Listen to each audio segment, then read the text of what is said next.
Good morning and welcome to Read On. I'm David Green, and I say Read On, that's what I was just looking at. This is Pastor Abilities, and today we're going to talk about the relentless return of the Sabbath. Every preacher, every Bible teacher knows that week after week after week, you have this responsibility to prepare a lesson that is fresh and relevant, and it can be challenging as you come in week after week. Then there are those certainly, there are those of us that would like to coordinate and give our musicians a chance to know what's coming up on Sunday mornings in advance. Choirs take time to learn lessons and to prepare for special events. And so it's best that we give them a little bit of time and help them prepare for that. I'm David Green. After more than 3 decades of being a pastor at churches, small and large, I have been there, done that, and I have some tips on how to plan your sermons. Now, I'm going to say there are some of you that will be skeptical. Just trust me. Let's walk through the process. If you will trust me with about 30 minutes of your time, I'll walk you through a process that will help you get to where you want to be. Now, I should start at the outset by saying there are different ways of approaching the work of preparing sermons.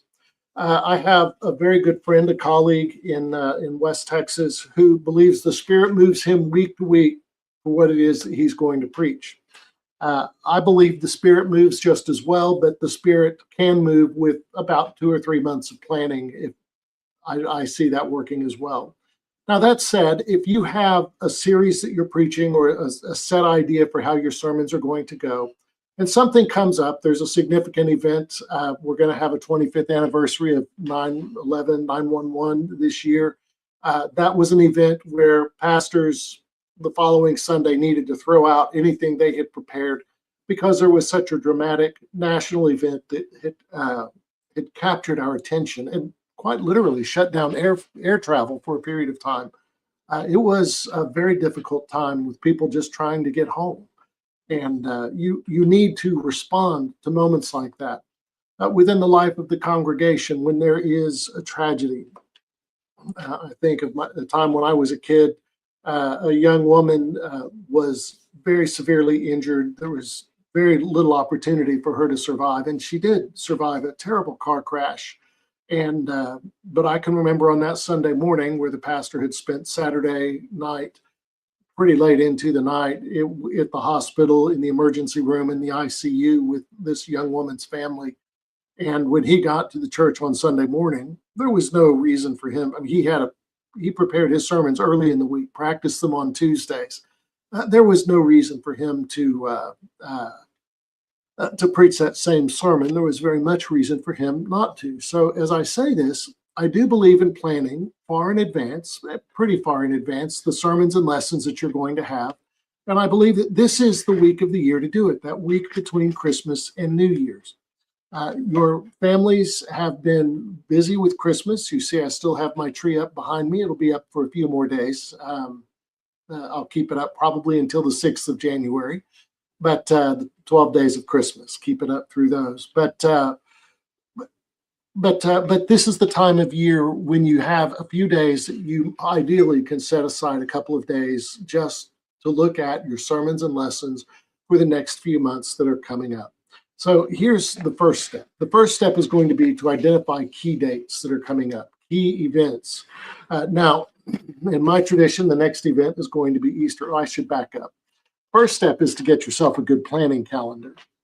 My denomination puts together a planning calendar, and let me come over to January because I've got all kinds of notes. And I use this in the church's worship committee meetings.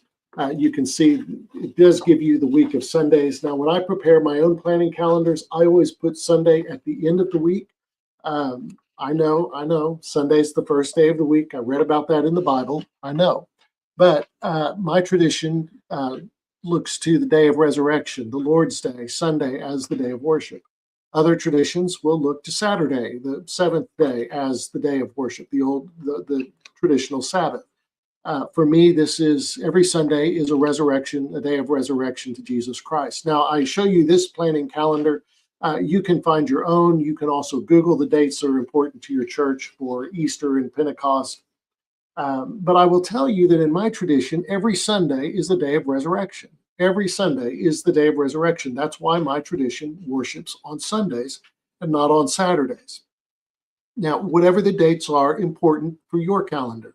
I know, for example, that at the end of June, the congregation where I'm preaching on the last Sunday of June wants to recognize the birthday of the congregation. It was established at the end of June in 1848. I know in Texas that constitutes an old congregation. I'm aware that some of you will laugh at that, but Texas was independent. Was barely a state in 1848. Was independent in the early 1836.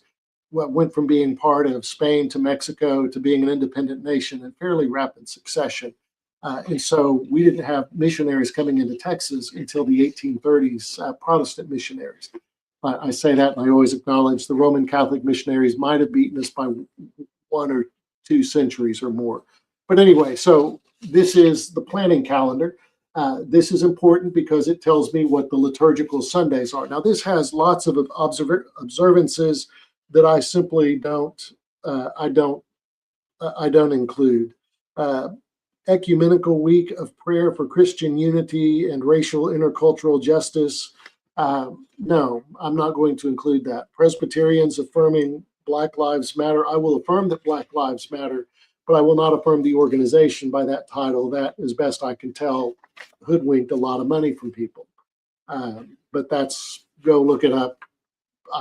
Anyway, so on Sunday mornings, the day I want to look for are the days Easter. In the 1840s and 50s, 1940s and 50s, this was not on the planning calendar. Easter this year lands on Sunday, April 5th. Sunday, April 5th is Easter. So I know that I'm going to want to plan through Easter to help my musician. And that's a very doable achievement for a half day to a day. Really a half day of work. You can get through to Easter fairly easily.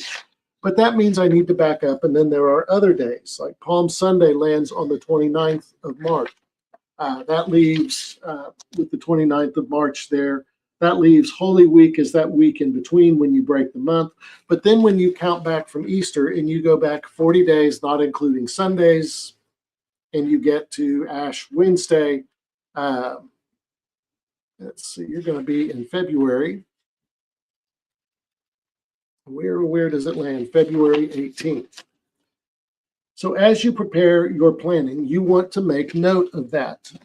If you're in a congregation that observes the liturgical seasons, and even if that's just changing the colors of the cloth, that's the decorations that are in the sanctuary, that's something that you want to pay attention to.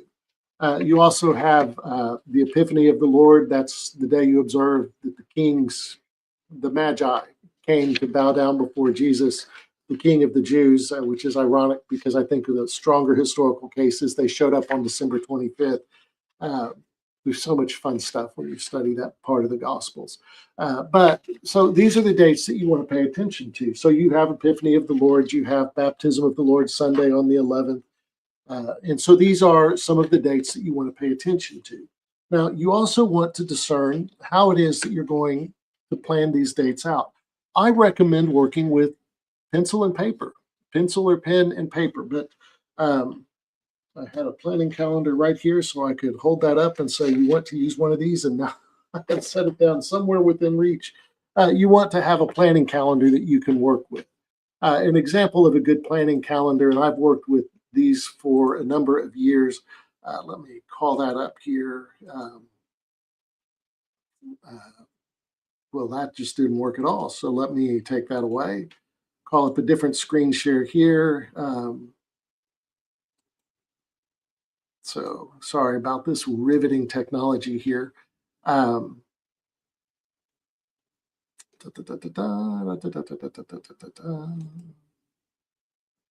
Here we go. So this is a window that will take you there. It's the Ziegler Performance Planner.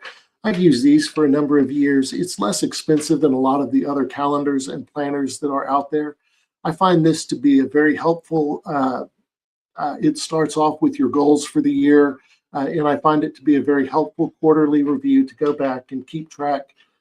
It if you walk through the process of the Ziglar Performance Planner, and I make no money if you go click on the link, go to ziglarsales.com. I have no financial interest in your using this calendar. I just find it to be exceptionally helpful. But I also encourage you to use a notebook. I meant to pull down my notebook for this, but a notebook with divider tabs, January through December, and that will be very helpful to you. So the next thing I want to point out here is, as you see the calendar, the preaching schedule that we've had, we're through the end of the lessons that I've published this Sunday, January 4th. So, preacher, that gives you about a week from where we are today to get your next, really through April 4th is the goal, 3 months of calendar, April 5th. That's the goal right now, just to get your sermons and lessons planned out through Easter time. So what are ways that you can plan out your calendar through Easter time? Let me remove that, pop this back up. Sorry, I'm arm wrestling the technology today. That was not what I had hoped to be doing.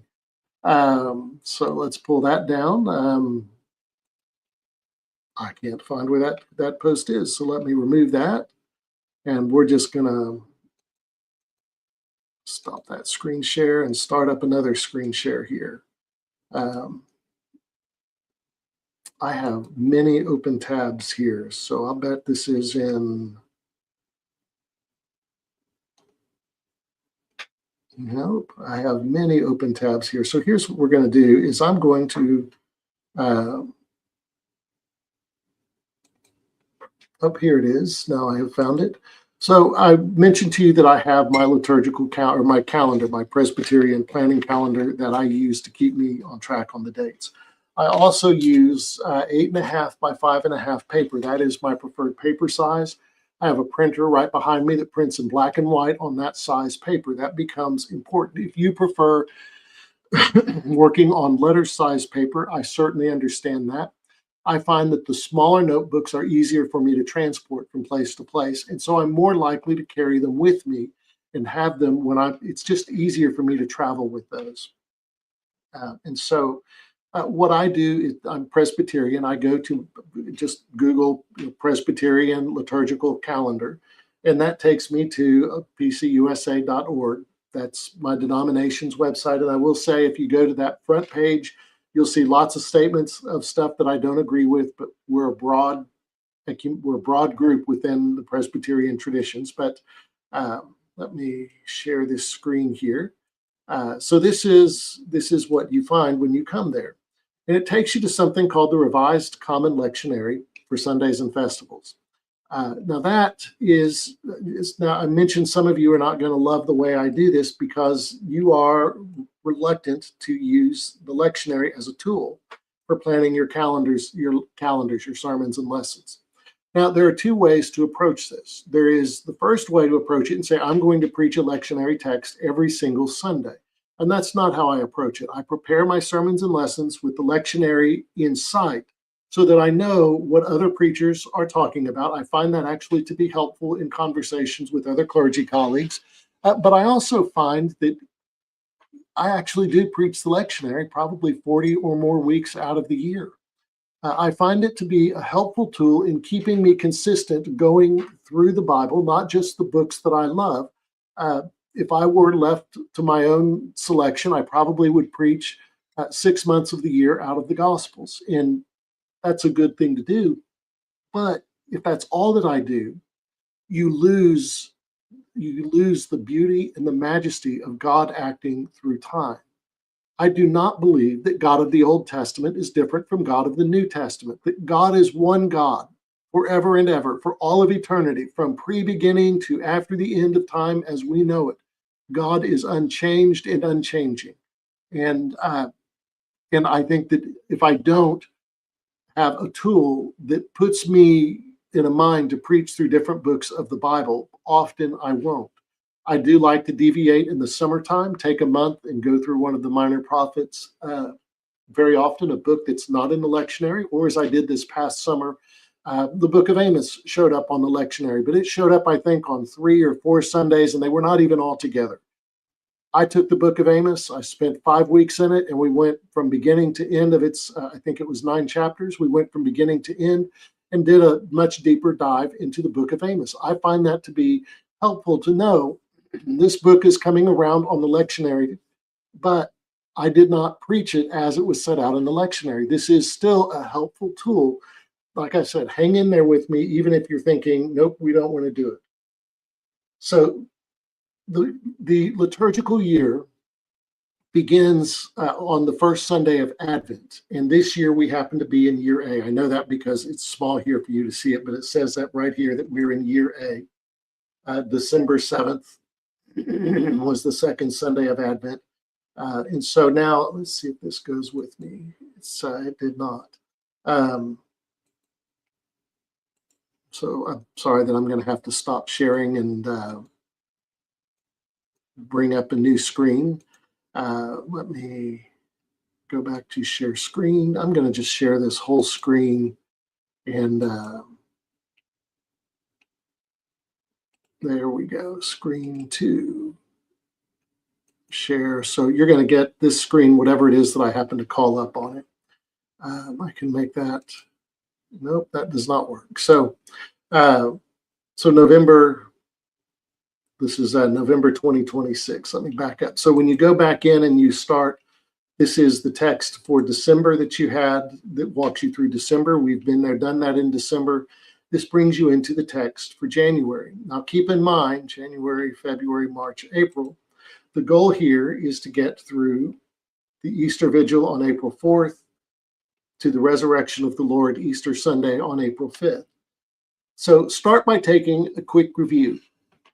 Note some of the general trends that you have here in the lectionary.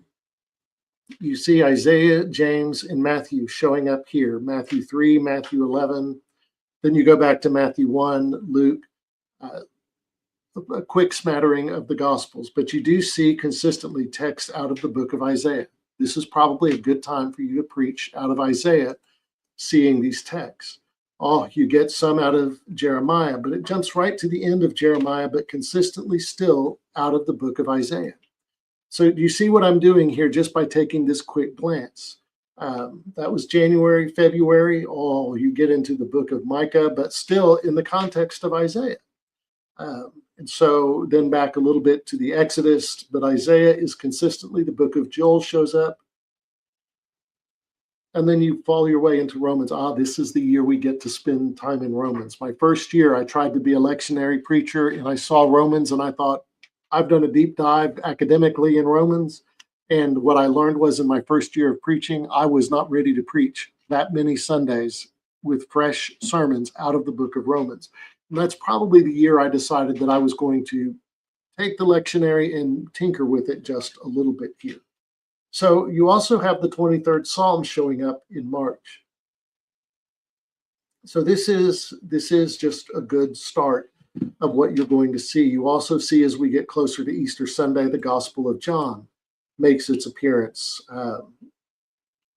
When you get into March, notice that you have the Gospel of John 1, 2, 3, 4 Sundays leading up to Palm Sunday out of the Gospel of John. And perhaps you want to do then all the way up to Palm Sunday, which takes Matthew suddenly out into the Gospel of Matthew.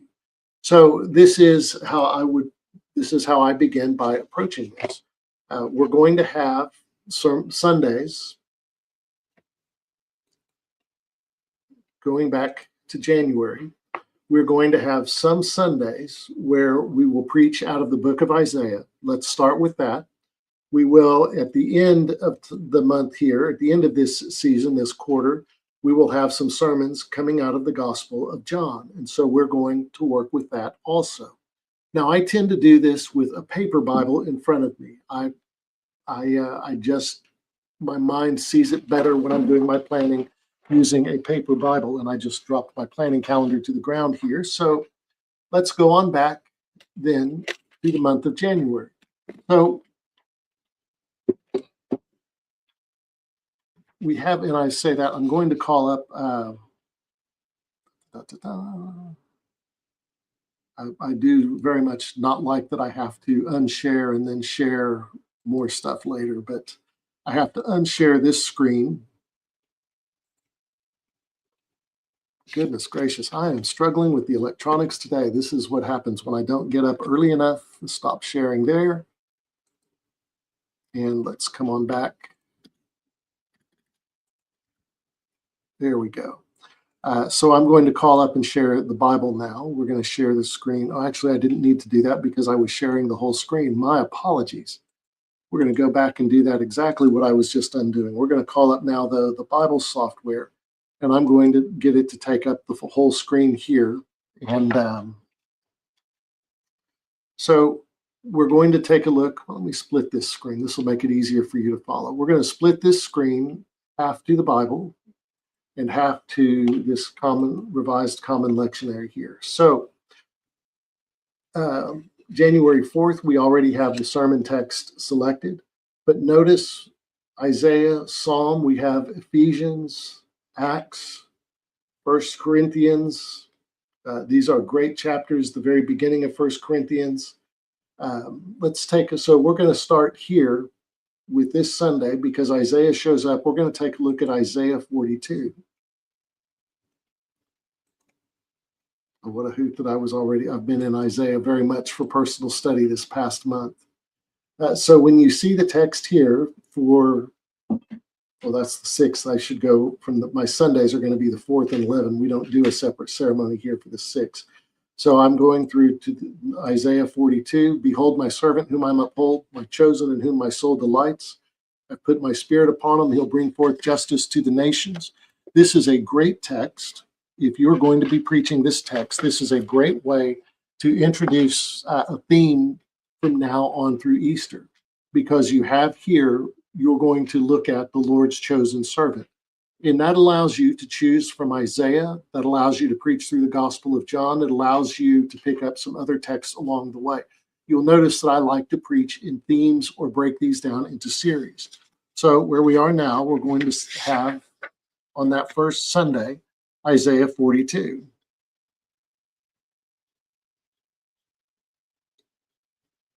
And that'll be the sermon text for January 11th. So now we've got one Sunday down. This takes you all the way through verse 9. Behold, the former things have come to pass. The new things I now declare before they spring forth. And part of this context is that people have been carried off into exile. They've lost everything. They've lost everything they know, and it's gone. It's just gone. And the Lord says, behold, I'm doing a new thing. Even you can see this, can't you? In the voice of the Lord is very accusatory in that sense. Even you can see this, can't you? That's how I translate. That's back up earlier before this.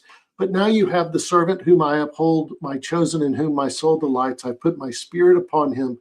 He will bring forth justice to the nations. I believe this is a prophetic statement about the Messiah, about Jesus, the Christ.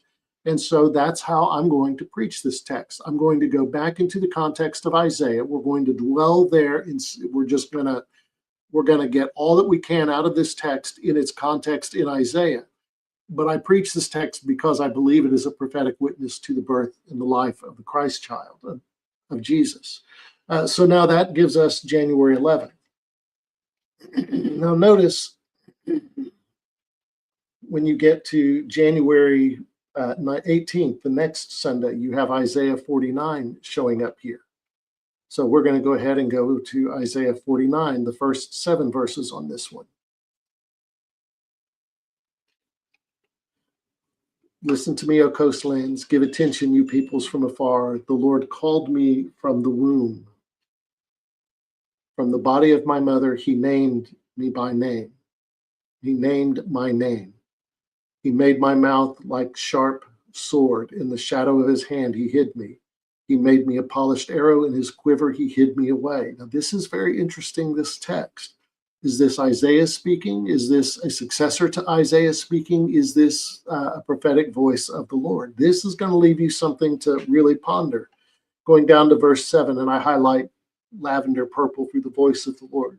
Thus says the Lord, the Redeemer of Israel and his Holy One, to one deeply despised, abhorred by the nation, the servant of rulers, kings shall see and arise, princes, and they shall prostrate themselves because of the Lord who is faithful, the Holy One of Israel who has chosen you. Do we begin with verse 49:1? Do we go to the verse 49:2? I'm inclined on the 18th to preach from Isaiah as well. And so that would be Isaiah 49, 1 through 7. And you may also note of these other readings that when we get into the worship service, and I have other places where scripture is used, the call to confession is always words of scripture. The call to worship, the call to confession, and assurance of pardon, always and without exception, use words from scripture almost every Sunday. I mean, like 48 weeks out of the year, 45 weeks out of the year, I'm choosing out of these other ancillary texts for the sole reason that I want the people in the pews to hear the whole word of God over time. Then when you get down into the 25th, so you see how I'm going through this. So this is something I encourage you to do, is to start with this, but we're going to jump ahead in the few minutes we have left. I'm going to jump ahead into, we're going to go into March, because what we see here is the Gospel of John shows up on March 1st, March 8th, 15th, 22nd, and it does not show up on the 29th, but it uses instead this text from the Gospel of Matthew. And so what I will do here, 1, 2, 3, 4 Sundays, I can tell you now, I'm going to preach a sermon series March 8th, March 1st through 22nd, March 1 through 22. I am going to be preaching a sermon series here on the Gospel of John. I do this because I now have 4 texts right in a row that are their lectionary texts, but the people in the pews don't need to know that. That's not. I mean, it's important for you preparing, I guess, to know you're going to hit the Gospel of John every few years. But I think for the people in the pews, it's important to know we're going to take 4 weeks and we're just going to jump into the Gospel of John. And in truth, I might take week 5 also, but it's Palm Sunday. And I really am going to want to get to those walls outside of Jerusalem. I'm going to want to get Jesus onto that animal, going down from the Mount of Olives through that road into the Mercy Gates, into Jerusalem. And we'll talk about that when we get to the end of March. That's a big whoop-de-doo. I preached that wrong for 30 years, went to Jerusalem, and it's, oh my gosh, I missed it. Now I know, and I'm going to make sure you know too when we get there on Palm Sunday. Stuff important to know. But now you know, so you're trying to plan these out for 3 months. Well, guess what? You've got 1 month planned right there, because you know now you can begin advertising a sermon series on the Gospel of John. And you can take any 4 texts out of John's Gospel. I will probably take the 4 texts here out of the lectionary. But you know now, you can say in January that that now you are going to be preaching out of the Gospel of John. Joel, I see posting on Facebook, you thought that would be a challenge. It really is, Joel. I mean, it's you have your first, second, third year of preaching, and if you've had the privilege of going to graduate school, you come out with lots of excitement of things you've studied and you want to share. It gets harder after that. And I'm also aware that in the United States, the majority of people serving churches in the role of preacher, the majority of people serving the role of preacher. Now, this does not include Latter-day Saints or Roman Catholic churches, and I'm not arguing whether they are or aren't Christian. I'm saying they have a very different tradition about leadership and teaching. They each have their own traditions. But for the Protestant churches, the mainline Protestants and Baptist churches especially, you will find the smaller congregation is the rule. The average church today is going to have fewer than 75 people in worship each week. That's an average sized church in the United States. So now you don't have money for a seminary trained pastor. You don't have in every community somebody like me with lots of graduate degrees, but because of a disability, really am only able to work a few hours a week. And the church is so gracious in accommodating my ability to their schedule.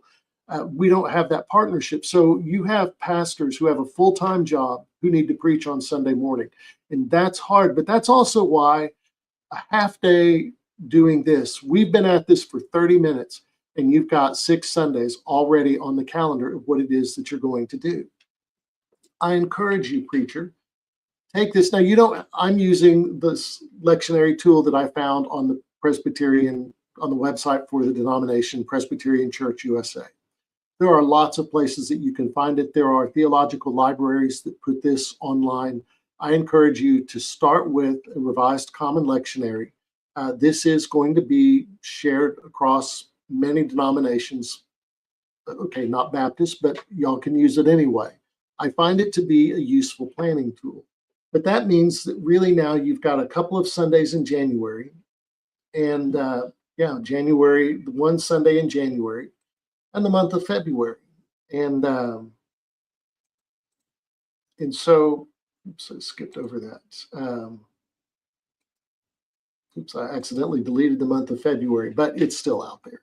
But that leaves you just 1 month that you're responsible for finding and putting the text together. And I find this to be very helpful because now you can tell your worship leader, if you're going to follow the themes through Isaiah, you may or may not want to preach this particular text. That's Easter Vigil for those that do Saturday evening services. You can still use it on Sunday morning. The 23rd Psalm pops up in here. The 23rd Psalm all by itself is a great sermon series. You can do the 6 verses of the 23rd Psalm, or you can even break it down a little bit. And if you do that, I promise your musician is going to have a half dozen wonderful songs, whether you use rock and roll style music or the dusty pipe organ on Sunday morning. There are great songs that work through the text of the 23rd Psalm. And that's something that will be very helpful for you in working with your worship leader. So these are how you start in mapping out your sermons. Now, I wasn't going to take time today to do all of those sermons. It's 13 weeks, but we've already got 6 that you can see. You're going to do an Easter Sunday sermon. You're going to do a Gospel of John series towards the back end of Holy Week, or of the Lenten season. These are helpful for you to know. So I encourage you to use a tool like that and start with a piece of paper and a planning calendar and start penciling out the dates so that you can see them. Now, I will take these sermon texts and titles and I will put them in the top right-hand corner of a page, and I will print that on a 5.5 by 8.5 page. It's this size paper right here. And I have a notebook that's dedicated for preparing my sermons. And I do it that way because there are a couple of times in this season of the year, if I have an opportunity to visit the Texas State Historical Association, if they happen to be meeting nearby, I will sign up and go visit for a half day here, half day there. When I was preaching full time, I went for the 4 or 5 days. I made this a week of preparation. Why? Because I would get a room with 2 beds, and one bed would have each week's text and title on the piece of paper sitting out on top of the bed for a full 6 months. And when I'm listening to history lessons, when I'm hearing the stories that people would tell, I would make notes, and then I would put the notes with the piece of paper for the Sunday upcoming, and then I would combine it. So then by the end of that, which happens in early March, by the time I got through that in early March, I would have sermon texts and titles all the way through the summer months, and honestly, all the way right up to the first Sunday of December. And that's a pretty good start. So then having Advent and Christmas sermon texts and titles ready for your musician in July, and you need to have that for your musician in June or July, because that's when musicians go to their conferences to hear from publishers about new music and new songs that are coming out, new arrangements. So that's why it's important that you get that to them. I've gone a little bit longer today than I had expected to, but that's okay. That's kind of my norm. I appreciate y'all hanging in there with me for these 30 minutes, and I appreciate the comments that are being posted. I am grateful for you for doing this work. Next week, we're going to go back to the format of a weekly Bible study. It's going to be a text out of Isaiah, but you already know how I'm going to be choosing that text, and I encourage you to take time to prepare. Pastors, preachers, Bible teachers, take a half day. A half day, that's all you need to take, and you will be blessed by that for the next 3 months. If you take a full day, it gets even better than that. But honestly and truly, it should not take more than it. And when I say a full day, I don't mean a 14-hour day. I mean a full day working at a relaxed, leisurely pace with a Bible in one hand and a calendar in the other hand. And that's all you need to put all of this together. I'm going to wish you well as you go about this work. And I will see you next Wednesday right here at this same place. I'm David Green. This is Pastor Abilities. If you have questions, reach out to me, let me know. You can find me on the internet at davidhgreen.com. Send me an email, david@davidhgreen.com, and I'll be very happy to take your comments and put them into our lessons or to reply back to you. Pastor, best wishes as you go about this work. It's important. It's important. But I pray God bless you as you continue this work of proclaiming the word. As one of my mentors loves to say this Sunday morning, give them heaven. Be blessed, my friends.